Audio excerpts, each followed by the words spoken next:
할렐루야. 특별 새벽기도 첫째 날 예배에 참여하시는 모든 성도님을 주의 이름으로 환영합니다. 오늘 하나님께서 귀한 은혜 부어주실 줄 믿습니다. 그리고 오늘 이렇게 하나님이 부어주실 은혜를 사모하며 또 한번 먼저 인사했으면 좋겠는데요. 옆에 있는 분들한테 인사할 때 저희가 특별 새벽기도를 3일 합니다. 길지 않죠. 예. 그럼에도 불구하고 내일 여기 없는 분이 있을 수 있으니까 우리가 이렇게 인사하면 좋겠습니다. 예, 완주합시다. 이렇게 인사하겠습니다. 완주합시다. 완주합시다. 예. 할렐루야. 완주합시다. 예. 첫째 날부터 이렇게 완주합시다 했으니까 우리 3일을 잘 또 완주할 수 있는 복을 누릴 수 있길 소망하고, 혹여 제가 안 나오는 일은 없을 거니까 완주하길 소망합니다. 사흘간의 또 그런 복 누리길 주의 이름 축복합니다. 잠시 광고 말씀드리겠습니다. 예배와 말씀 후에 개인 기도 시간이 이어집니다. 특별히 은혜 시간 누리시고 또 예배하고 제가 첫 번째 기도회를 인도해요. 오늘은 나라와 민족을 위한 기도를 할 텐데 그 기도를 더불어 하시고 또 개인 기도를 하시다가 이동하셔서 또 이렇게 그 다음 시간들 가져주시면 됩니다. 음악이 나오고 할 테니까요. 그 시간에 맞춰서 기도하시면 됩니다. 여기가 조명이 꺼지고 밖에도 저희가 조명을 달리해서 좀 어둡게 갑니다. 그러니까 이유는 기도를 좀 더 하는 데 집중할 수 있도록 그렇게 조치를 제가 할 테니까 기억해 주시면 좋고요.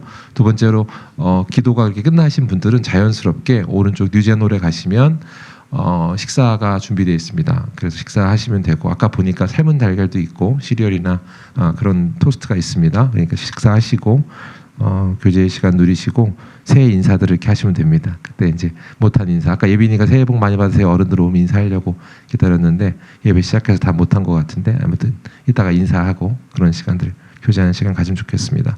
주차 등록 안내드리면, 주차 등록에 도움이 필요하신 분은 단체톡에 올려주시면 예배 끝나자마자 써주시면 그 다음에 아마 제일 처음에 바로 등록을 해드릴 겁니다. 그래서 등록해드리고 가시는 분들 어려움 없도록 그렇게 하도록 하겠습니다. 마지막 날에 안수기도회가 있습니다. 안수기도를 희망하시는 분들은 기도 제목을 작성하셔서 1월 4일이니까 내일 모레입니다. 단상위에서 함께 기도하고 제가 축복 기도하는 시간 이어갈 테니까 그렇게 기억해 주시면 좋고, 기도 제목 작성할 수 있도록 내일은 저 뒤에 준비되어 있습니다. 그래서 거기서 쓰시고 모레 그렇게 기도할 수 있도록 하시면 될 것 같습니다. 자, 우리 하나님 말씀 나누도록 하겠습니다. 오늘 같이 하나님 말씀 나누는 시간을 할 텐데, 오늘 주신 하나님 말씀은 다니엘서 1장 1절에서 7절 말씀입니다. 다니엘서 1장 1절에서 7절까지 말씀 우리 다 같이 자리에 일어나셔서 한번 봉독하고 하나님 말씀 받도록 하겠습니다. 우리 함께 저 말씀 봉독할 텐데, 한 절은 형제가 얼마 안 되니까 크게 하셔야 될 것 같습니다. 한 절은 형제가, 한 절은 자매가 이렇게 봉독하겠습니다. 형제부터 봉독하겠습니다. 시작. 유다 왕 여호야김이 다스린 지 3년이 되는 해에 바벨론 왕 느부갓네살이 예루살렘에 이르러 성을 에워쌌더니, 주께서 유다 왕 여호야김 하나님의 전그릇 얼마를 그의 손에 넘기심에 그가 그것을 가지고 신할 땅 자기 신들의 신전에 가져다가 그 신들의 보물 창고에 두었더라. 왕이 환관장 아스부나스에게 말하여 이스라엘 자손 중에서 왕족과 귀족 몇 사람, 곧 흠이 없고 용모가 아름다우며 모든 지혜를 통찰하며 지식에 통달하며 학문에 익숙하여 왕궁에 설만한 소년을 데려오게 하였고, 그들에게 갈대아 사람의 학문과 언어를 가르치게 하였고, 또 왕이 지정하여 그들에게 왕의 음식과 그가 마시는 포도주에서 날마다 쓸 것을 주어 3년을 기르게 하였으니 그 후에 그들의 왕 앞에 서게 될 것이더라. 그들 가운데는 유다 자손 곧 다니엘과 하나냐와 미사엘과 아사랴가 있었더니, 함께 읽겠습니다. 환관장이 그들의 이름을 고쳐 다니엘은 벨드사살이라 하고, 하나냐는 사드락이라 하고, 미사엘은 메삭이라 하고, 아사랴는 아벳느고라 하였더라. 이 말씀은 살아계신 하나님의 말씀입니다. 아멘. 우리 옆에 있는 분들하고 한번 인사하고 나누겠습니다. 하나님 당신을 사랑하십니다. 하나님 당신을 사랑하십니다. 아멘. 아멘. 감사합니다. 자리에 앉으시겠습니다. 안녕하세요. 저는 더세움교회 심용균 목사입니다. 오늘은 다니엘서 1장 1절에서 7절까지의 말씀을 통해 세상을 사는 그리스도인이라는 말씀의 제목으로 하나님 말씀 나누도록 하겠습니다. 연말이 되면 연말 시상식이 있습니다. 그죠? 연말 시상식들이 있으면 저도 꼭 뉴스를 통해 접하고 찾아보는 내용이 있는데 그 중에 하나는 그 크리스찬 연예인들이 시상식에서 어떠한 수상 소감을 했던 게 이슈가 돼서 찾아보게 됩니다. 제가 크리스찬이라서 그런지 그런 뉴스는 좀 더 눈이 가고 찾아보게 되는 것 같아요. 뭐 이번에도 어떤 연예인이 뭐 처음 시작할 때 본인에 대한 자기 정체성을 고백하고 하나님께 영광 돌리는 것으로 그 수상 소감을 시작하고 문을 열었던 것 같아요. 그런 이슈들의 내용들을 또 SNS를 통해 보기도 하고 우리도 그 장면들을 연결해서 보기도 합니다. 그런가 하면 이번에 어떤 시상식이 있었는데 어떤 그 뮤지션이 특별한 노래를 불렀습니다. 그 시상식에서 본인의 그 어떤 신앙적인 방향성과 고백이 담긴 노래를 불러서 또 이슈가 되기도 했습니다. 참 멋있다 이런 생각 들었고 노래가 참 좋습니다. 제가 언제 한번 주일 예배 때 그걸 소개하려고 하고 있습니다. 그걸 가지고 또 말씀을 나누고자 하는 마음이 있는데 노래를 들으면서 참 좋다라고 해서 제가 임 목사님한테 저기 뒤에서 그때 설교 준비하고 이런 걸 할 때 그 노래를 소개해 드렸어요. 이런 노래가 있었다. 제 마음에 참 좋았다라고 얘기하다가 이야기에 꼬리를 물고 가다가 참 귀하고 참 멋지다는 얘기도 하면서 천재 아니야 이런 얘기를 하다가 얘기가 흘러서 이렇게 흐르면 이 방향이 좀 이렇게 틀어지잖아요. 그러다가 근데 그 친구는 왜 그 소속사에 있지? 이런 얘기가 나왔습니다. 그러니까 무슨 말인고 하니 소속사가 이슈가 좀 많기도 하고 또 봤을 때 저기 좀 이상한 거 아니야? 라는 생각이 들 때였고 그랬더니 또 이제 임 목사님이 하는 말이 거기에 다른 어떤 또 믿음 좋은 또 본이 되는 크리스찬 연예인이 있는데 아마 그분의 영향이 있지 않을까요? 라고 얘기하면서 대화를 이어가다가 질문이 하나 생겼습니다. 어떤 무언가의 직장에 갔을 때 그 직장에 또 선하지 않은 무리 또는 일들이 또 해야 하는 그 역할들이 그런 일일 때 우리는 어떻게 반응하고 어떤 고민으로 그것들을 바라봐야 하는가라는 질문입니다. 무슨 말이냐면 그 소속사는 그런 곳이니까 떠나야 돼라고 하는 것으로 바라볼 수도 있을 것이고 또 다른 입장으로 그것을 해석할 수도 있지 않겠습니까? 첫 번째로 그 부분에 대해서 한번 생각해보고 말씀을 나눠보면 좋겠습니다. 이에 대한 입장의 첫 번째가 방금 말한 것처럼 이런 걸 겁니다. 거기 덕이 안 되니까 그럼 떠나야 돼 이렇게 이야기 되겠죠. 일각의 어떤 부분에 있어서 나의 정체성을 지키고 또 그러한 부분들로부터 또 선한 더 다른 일에 시너지를 내기 위해서 그러면 좋겠다라고 말하는 분들일 겁니다. 일리 있습니다. 그러나 한번 생각해 보시면 만약 그렇게 되면 어떤 일이 일어날까 생각해 보면 아주 단순하게 생각할 수 있겠죠. 그런 부분의 직업군이나 그런 곳의 상황에서의 일터는 떠나야 돼 하면 크리스찬들이 믿음이 있는 사람들이 한 곳에 모이게 될 겁니다. 그리고 한 직장이 어떤 마을이라는 단체가 되는 것처럼 한쪽에 모이게 될 텐데 그러면 어떤 결과가 벌어질까요?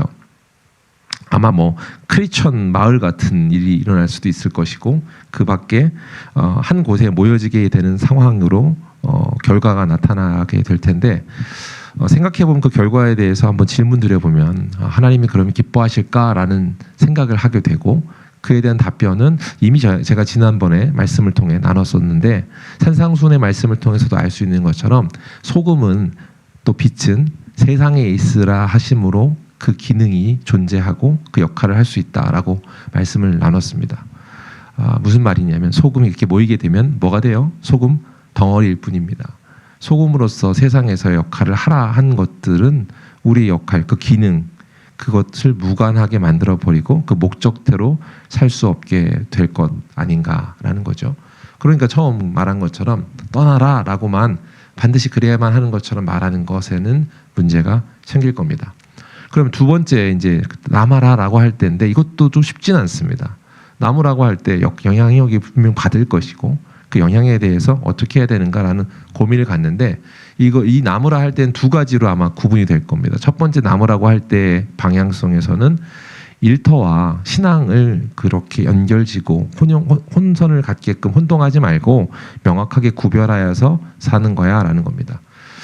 대형 기획사니까 혹은 좋은 직장이니까 거기서 갖고 있는 베네핏을 갖는 것도 참 좋은 거고 또한 그런 데서 일을 하면서 인정을 받는다는 데 있어서 필요하지 않냐 마땅히 인정받는 것이 일에 대한 성과를 내는 것으로 봤을 때 그렇게 너의 가치를 인정해 줄 수 있는 곳이면 거기 살고 거기서 얻어오는 그런 경제적인 이득이나 이런 것들을 가지고 선용해서 사용하면 되지 않냐라고 말하는 케이스가 있을 수 있습니다.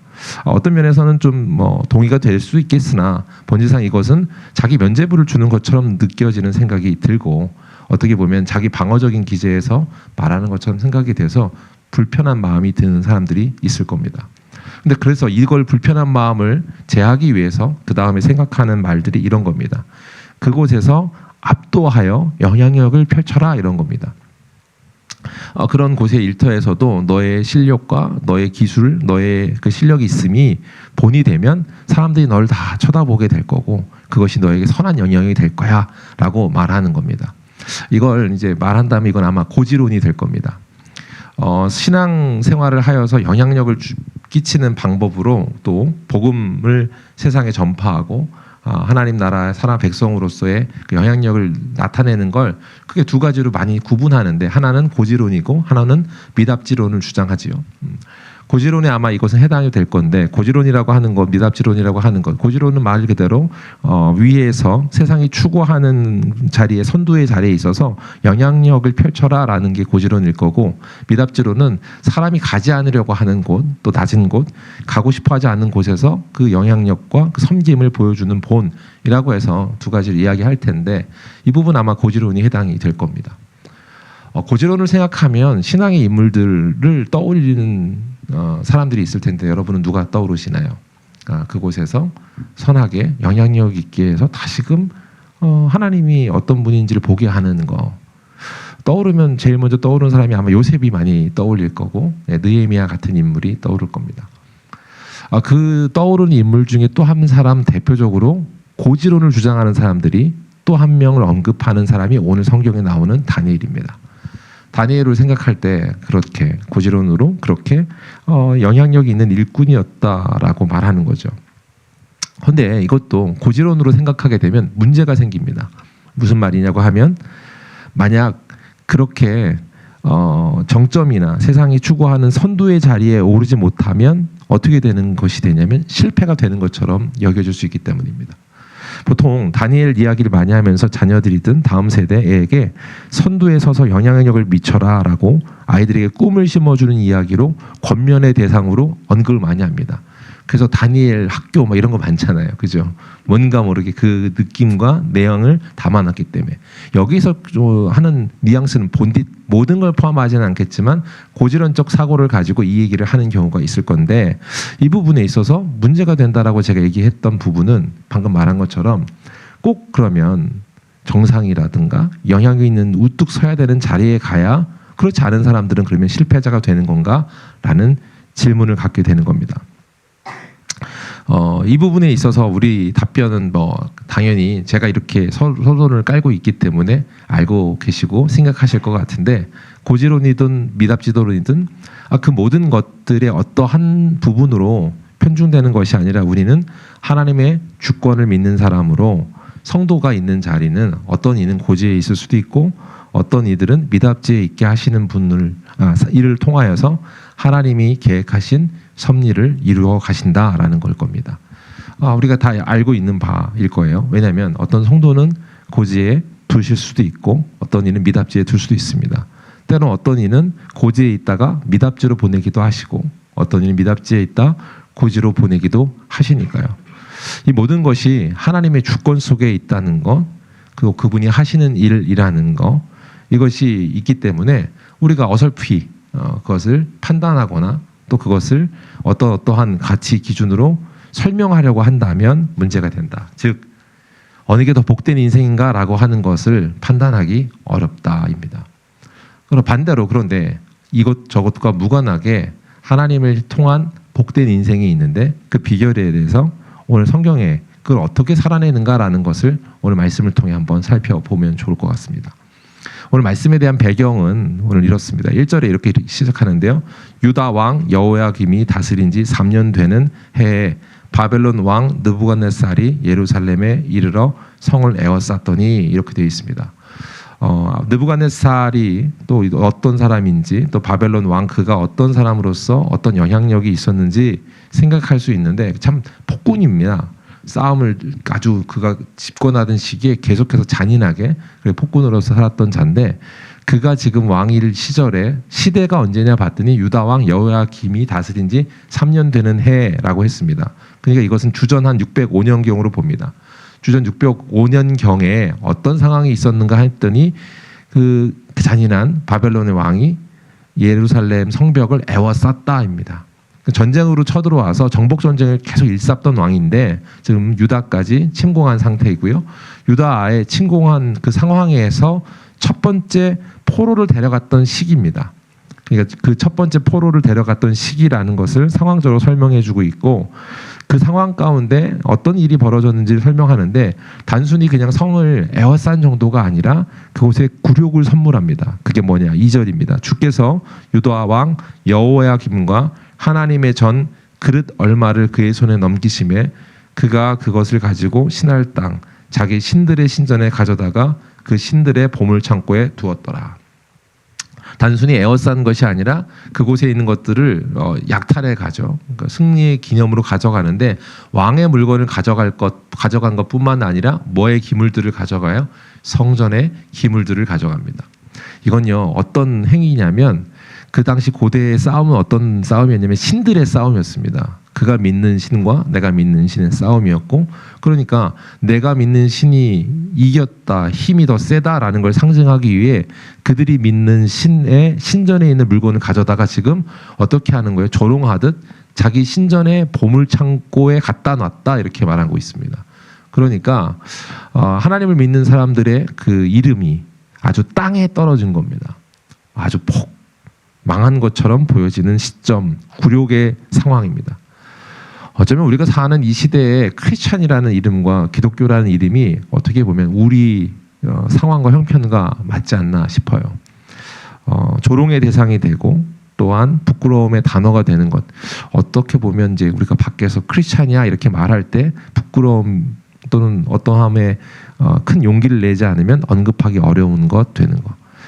제가 이제 시상식 때 누군가가 하나님께 영광 돌립니다 이렇게 말하는 걸 주목하는 이유 중에 그게 큰 용기라고 생각해서입니다. 지금 시대에. 그러니까 단순히 그냥 그 사람이 신앙이 어떠니 저떠니가 떠나서 그렇게 말하는 것 자체가 사람들에게 지금은 다른 눈길로 보게 하고 또 아까 말한 것처럼 부끄러움의 단어처럼 여겨지는 시대를 살다 보니 그렇게 말하는 것이 쉽지 않다 생각했기 때문이죠. 여러분도 어떻게 생각하시나요? 자, 이런 조롱의 상황과 부끄러움의 시대가 되었던 그 상황에 그 상황 가운데 있었던 말씀인데 7절 말씀인데 자, 얼마나 더 부끄러운 일인가 하면 7절에 보면 환관장이 그들의 이름을 고쳐 다니엘은 벨드사살이라 하고 하나냐는 사드락 미사엘은 메삭 아사랴는 아벳느고라 하였더라라고 말씀하고 있어요. 그들을 지금 불러서 포로로 데려간 다음에 그들이 어떤 사람인고 하니 이들은요 왕가의 귀족의 자녀들입니다. 1차 포로 때 누구를 데려갔냐면 왕가 귀족들의 자녀들을 볼모로 데려가는 거죠. 강함을 또 상징하기도 하고 그들을 함락시키기 위해서 아들들을 데려가면 어떻게 해요? 반항을 못하는 거죠. 우리가 잘 아는 것처럼 그렇게 포로로 데려갔는데 그냥 데려간 것뿐만 아니라 그들의 이름을 바꿔버렸습니다. 그러니까 다니엘이라고 하는 것은 히브리식 이름인데 지금 벨드사살이라고 하는 것은 그 바벨론식 이름으로 바꾼 겁니다. 우리가 창세기 해명하는 거 있죠. 그 민족을 말살하기 위한 어떤 방법이기도 하고 그렇게 만들어가는 거. 자, 벨드사살이라고 하는 이름 자체가 굉장히 굴욕적인 겁니다. 벨드사살이란 말 자체는 벨은요 그들이 숭배하던 신의 이름인데 벨이라는 신이요 벨 신이요 그 생명을 보존하소서라는 이름이 벨드사살입니다. 지금은 아예 그들의 정체성을 또 무너뜨리는 것뿐만 아니라 그들에게 지금 굴욕을 선물하는 것. 나머지 사드락과 메삭과 아벳느고도 다 신에 관한 이름들을 갖게 되는 거예요. 자, 이런 상황 가운데 그들이 푹 꺼져버린 상황, 세상에 하나님 뜻에 반하는 일들로 가득한 시점이고 그 믿음이라고 하는 것들이 떨어져 내려간 상황, 상태라고 볼 수 있는 거죠. 아까 말한 것처럼 이때 잡혀갔던 포로들이 귀족이나 또 명문가의 자식들이라고 했잖아요. 그러면 다니엘의 입장 한번 생각해 볼까요? 다니엘은 그 전에 히브리 그곳에 살 때 유대 사람으로서 영향력 있는 가문의 사람이었을 겁니다. 어떻게 보면 고지론격의 자리에 있어서 그 자리에서 영향력을 잘 펼칠 수 있는 사람이지 않았을까요? 앞으로 살아가는 중에 그런 일들을 나타낼 수 있는 사람이었을 텐데 한순간에 지금 어떻게 보면 포로의 신분으로 지금 끌려와서 그곳에서 미답지론처럼 떨어져 버린 나타나 있는 상황으로 꼬꾸라져 버린 것 같은 상황일 겁니다. 그럼 이렇게 추락한 상황이라고 해야 할 것 같은 상황인데 이때 우리는 어떻게 바라보고 어떤 생각을 할까? 서두에 말씀드린 것처럼 하나님의 사람은 그리스도인, 그 사람은 그리스도 하나님의 주권에 따라 사는 자입니다. 그러니까 우리 정체성이 필요한데 우리가 어떤 태도로 살아가는가라고 하는 것은 그 상황, 고지, 미답지가 아닌 그 어느 곳에서도 살아갈 수 있어야 할 것이고 그걸 어떻게 살아가느냐를 보여주는 샘플이라고 생각하기 때문입니다. 바울이 이런 말을 했죠. 바울의 증언을 이렇게 하는데 고지에도 처할 줄 알고 미답지에도 처할 줄 안다라는 말처럼 들려요. 뭐라고 말했냐면 빌립보서 4장 12절 말씀인데 나는 비천에 처할 줄도 알고 풍부에 처할 줄도 알아 모든 일에 곧 배부름과 배고픔과 풍부와 궁핍에도 처할 줄 아는 일체의 비결을 배웠노라. 바울이 고백하고 있는 이 고백은요. 어떤 거 더 있고 없고의 외적인 요소의 물질적인 것들이 아니라 내가 하나님으로서 자족하고 하나님과 함께 할 때 내가 사는 비결, 나의 정체성, 나의 본질이 온전히 드러나는 것을 알고 있다, 경험했다라고 말합니다. 참 의미 있는 말이에요. 제가 생각할 때 오늘 찬양에서 이런 찬양의 고백이 있지 않았습니까? 주와 함께 길 가는 것이라고 말하면서 찬양했습니다. 본질이지요. 주님과 함께 가는 길에 그곳이 고지이든 미답지이든 그와 무관하게 그곳에서 선하신 하나님과 함께 가치를 가지고 사는 것. 하나님의 사람은 그리스도의 주권으로 사는 것이라고 말하는 것. 그러므로 이 땅을 살면서 바라보는 것이 믿음의 눈이 무엇인가. 하늘에 보내신 이의 뜻에 따라 사는 것이라 할 것입니다.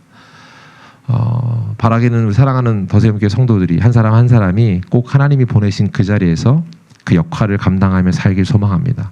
이스라엘은 사실 그 삶을 살라고 부르신 샘플인데 샘플이 샘플로서의 기능을 다하지 못했다.